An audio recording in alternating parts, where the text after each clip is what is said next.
저는 자유진영은 법적 관점과 법의식에 기반한 투쟁을 강화해야 한다는 주제로 말씀드리고자 합니다. 구체적인 그 사례로서는 요즘 가장 문제되고 있는 김정은 입국과 둘러싼 문제를 중심적으로 검토하고자 합니다. 크게 세 부분 정도 말씀드리고자 하는데요. 첫 번째는 실질적 법치라는 개념으로 말씀드리고자 하고, 두 번째는 김정은은 반인도 범죄자다. 반인도 범죄라는 키워드로 말씀드리고자 합니다. 그리고 마지막으로는 우리 법치의 소생의 희망은 보통 국민에게 있다라는 그런 주제로 말씀드리고자 합니다. 앞서서 문명과 또 오늘 주제 자유가 많이 말씀이 나왔는데, 이러한 문명적 원리의 대표적인 것이 바로 법치이고, 또 자유를 지켜주는 가장 보호가 되는 틀이 또 법치라고 생각됩니다. 이처럼 법치가 굉장히 좋은 말인 것을 저쪽 편도 알기 때문에 자신들이 헌법과 법치라는 틀 속에 있다, 그 틀을 가지고 움직인다는 포장을 하려고 굉장히 애를 씁니다. 그래서 촛불도 헌법을 들먹이고 또 법치주의를 실현한 것이다 라고 심지어 자랑하기까지 합니다. 그런데 여기서 우리가 구분해 봐야 할 것이 바로 형식적 법치와 실질적 법치를 구분해야 된다는 것입니다. 저들은 지난 2년 전 그 사태를 볼 때 언론 기사를 가지고 그걸 증거 삼아서 급속히 탄핵소추 의결을 해버렸습니다. 실질적 법치의 관점이라면 도저히 증거가 될 수 없는 것이고 제대로 조사가 이루어졌다고 볼 수 없는 것이겠죠. 그냥 껍데기만 법치 외양을 갖추는 것입니다. 시한을 정해둔 듯이 졸속적으로 탄핵 심판으로 8대0 판결을 내어버렸습니다. 이 또한 실질적인 법치가 충실한 사실 심리와 법리 검토가 이루어지는 것이 아니라 탄핵 심판을 했다라는 외양을 갖추는 데 급급한 것입니다. 그리고 세 번째로 영장을 청구해서 여론몰이를 해도 안 되면 구속할 때까지 거듭거듭 영장 청구를 합니다. 이 또한 적법 절차적인 영장주의와는 거리가 먼 운영입니다. 그리고 네 번째로 최근에 있었던 태블릿 PC 문제를 둘러싼 변희재 씨 재판에서 거대 언론사인 JTBC가 고소인이 되어서 언론 기자 3명뿐인 소형 언론사인 미디어워치 전원을 실형 선고를 했습니다. 그래서 대표는 2년, 그 다음 대표는 1년, 선임 기자는 징역 6월에 집행유예 2년, 마지막 막내 기자만 벌금형을 선고했습니다.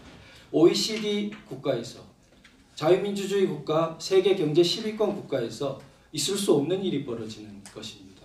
그토록 영세한 언론사 거의 전원을 문 닫으라는 듯이 그렇게 해버린 것입니다.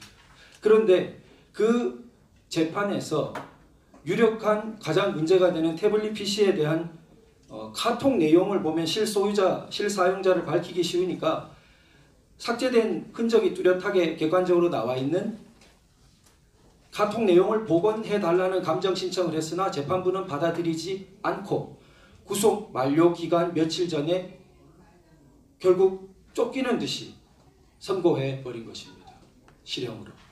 그래서 이런 것을 형식적으로 외양을 갖추는 재판 모양이지만 실질적으로는 법치의 원리를 어기고 있고, 우리는 이러한 형식적 절차뿐만이 아니라 내용적 정당성을 갖춘 법의 이념을 따르는 실질적 법치를 주장하고, 모든 면에서 실질적 법치를 파괴하고 있는 문정부를 공격하고 제대로 된 대한민국을 세워가야 된다고 생각됩니다.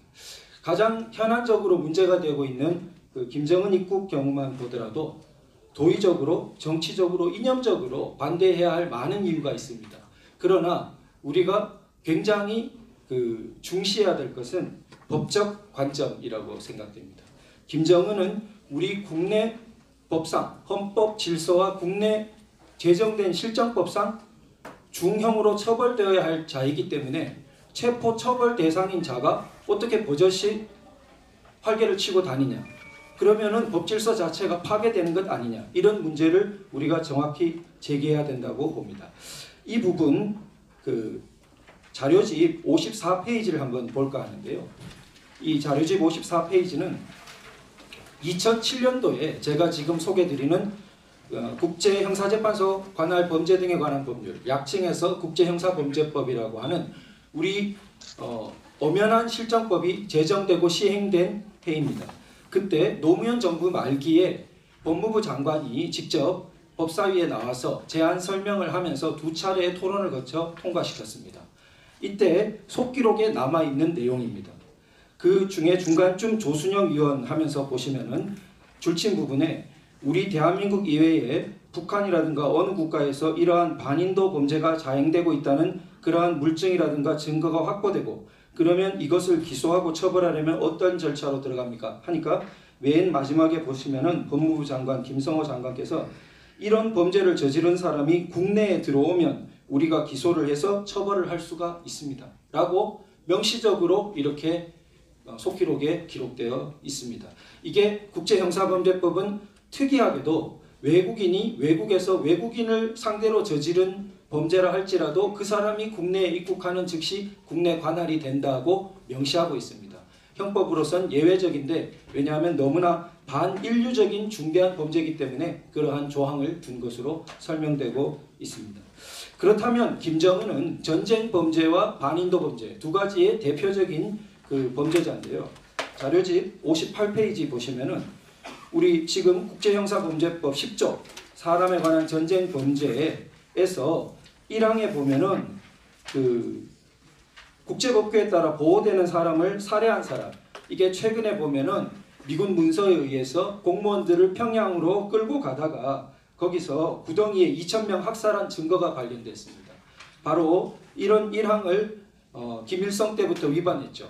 그러면 김일성 위반한 것이 김정은에 어떻게 연결되냐?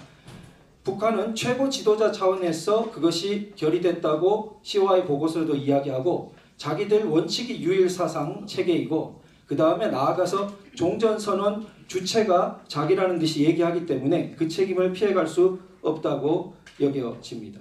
그리고 그 다음 페이지 그 제일 윗줄 보시면은 정당한 사유 없이 이렇게 보호되는 사람을 감금하는 행위를 들고 있는데 국군 포로 납북자들을 돌려보내지 않고 결국 마음대로 이주시키고 현재까지도 감금하고 있는 것. 현재까지도 생사 확인도 해주지 않고 감금하고 있기 때문에 김정은은 현행범이면서 계속범의 형태로 이 범죄를 저지르고 있다고 생각됩니다. 그리고 그 다음 페이지에 여러 가지 반인도 범죄가 나열되어 있고 그 중에 고문이라든지 뭐 식량 통제라든지 종교적 사유에 의한 박해 이 부분에 대한 상론은 자료집을 참조해 주시면 좋겠습니다.